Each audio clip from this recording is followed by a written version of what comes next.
Hello, hola, welcome back to Color and Canvas. Today I am still playing with these new paints that I found in Mexico, seeing what I can get these guys to do.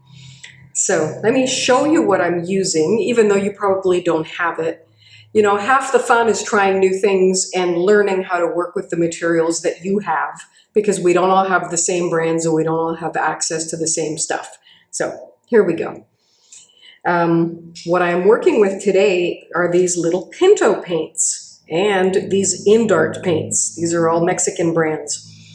Now, I didn't have a lot of colors to choose from. The art store didn't have a lot. So I'm starting with a few. This is a yellow and gold blend. So it's the yellow Indart and the gold Pinto. So these are mixed together with some Floetrol glue and water in that bottle to about a medium consistency. This is a green that I've done the same way with some Pintart and some Pinto and some Indart blend. This is a red one that I did the same way. That's what's in this bottle, a mixture of these two and some pouring medium. I did some copper the same way. The blue was the exception because I could not find any blue in metallic. So I mixed together the Indart Azul Ceruleo with some Artist Loft Cobalt Metallic Blue and some Ultramarine Blue to get this shade with our pouring medium. So these are what we're going to be using. I want to see what will happen with these. What I'm going to do is a little open cup pour with the cookie cutter that I found at the store the other day, which is way too big for this canvas, for a traditional open cup pour. But we're going to be moving it around like this, and we'll see what happens. First, I'll put down some base coat, which is my Indart Titanium White, mixed with my pouring medium. And we'll just get a little base coat down here, not too much, because I will add more later. And I can see some air bubbles in here. Oh, and I forgot my torch. I have to go and get my torch. Let me go and get my torch. I'll be right back.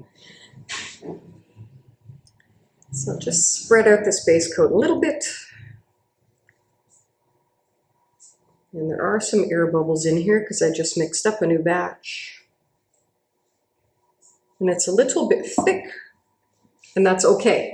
Normally you don't want your base coat this thick, but I want these colors to kind of stay uniform a little bit. So I'm letting the base coat be a little bit thicker today.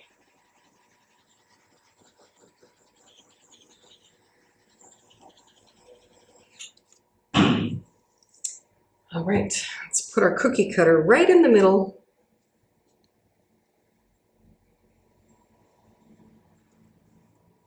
And see what we can do with this.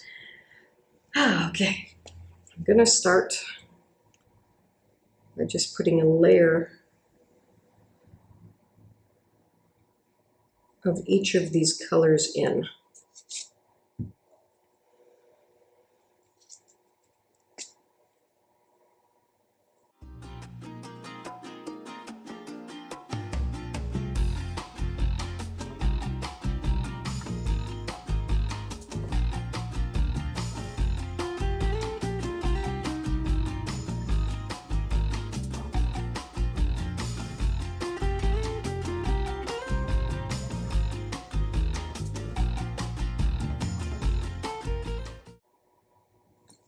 Let's start moving this cookie cutter around. Here we go.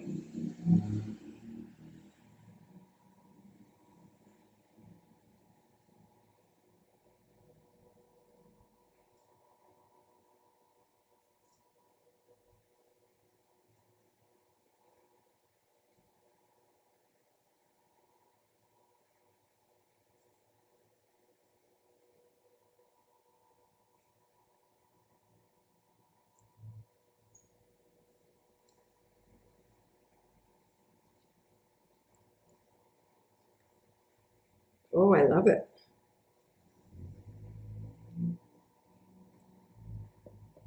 I'm just going to move this over to the side here. because we are done with that.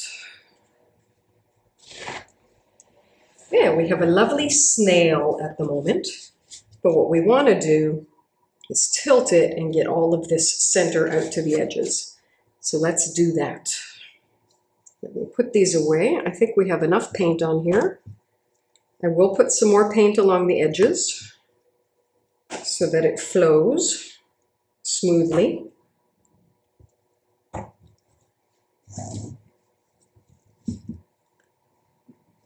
Or I might just smooth what we have. Let's just do that.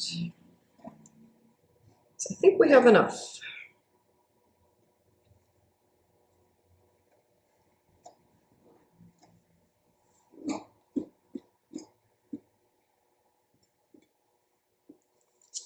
Just a little drop of white here.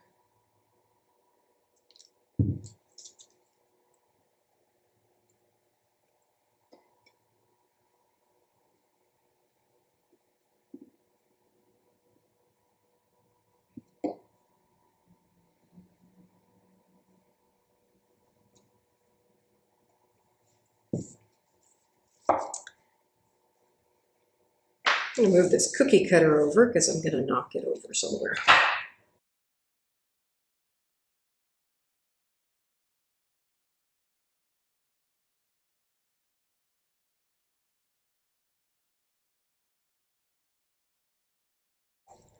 And here we go. I might torch it first. Let's do that. Let's give it a little torch first.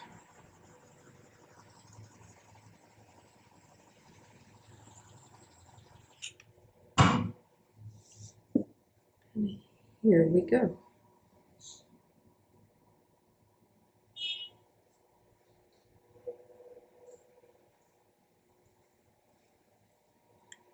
Start on this side.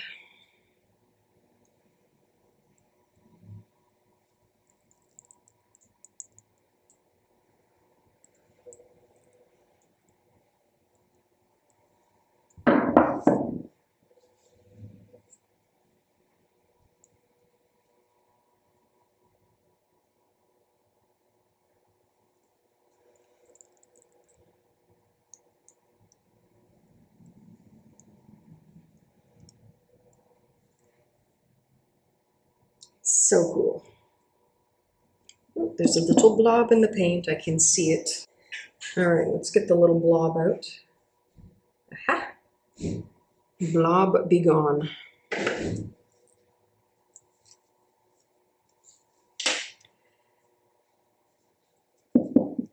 we'll do the edges.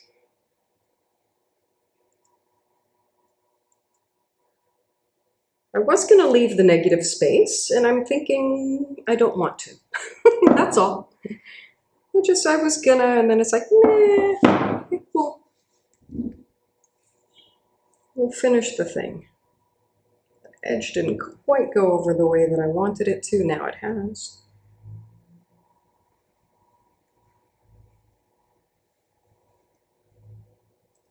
That is so cool looking.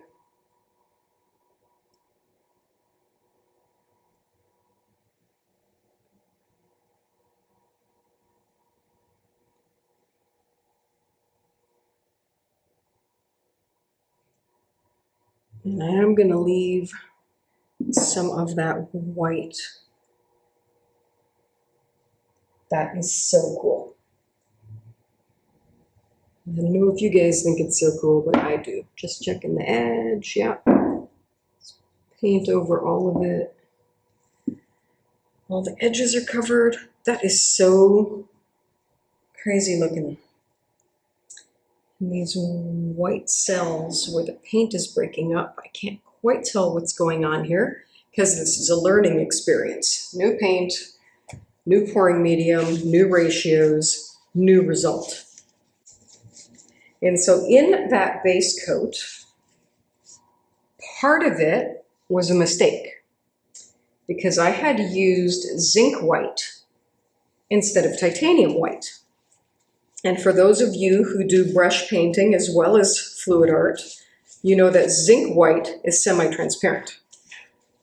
You want to layer zinc white, and you're not layering when you're doing this kind of art. So I believe it broke up my base coat a little bit, but then you get a really kind of neat, effect here. So even though it's not what we were expecting, I think it's okay. Yeah, so that's what we're thinking, is that it's the zinc white that's doing this. And it's breaking up, and none of the paint was thin, so why is it breaking up? I'm just thinking that these paints that I have are not the right paints. These are not the right paints for this art technique. They'll be fantastic for embellishing. They'll be fantastic for, painting with a paintbrush on a canvas. But maybe this isn't the best place for them. I will try them with one other thing, but this just looks so crazy that, you kind of can't help but like it, even though it's unexpected and not behaving. And there's more and more of that white coming out.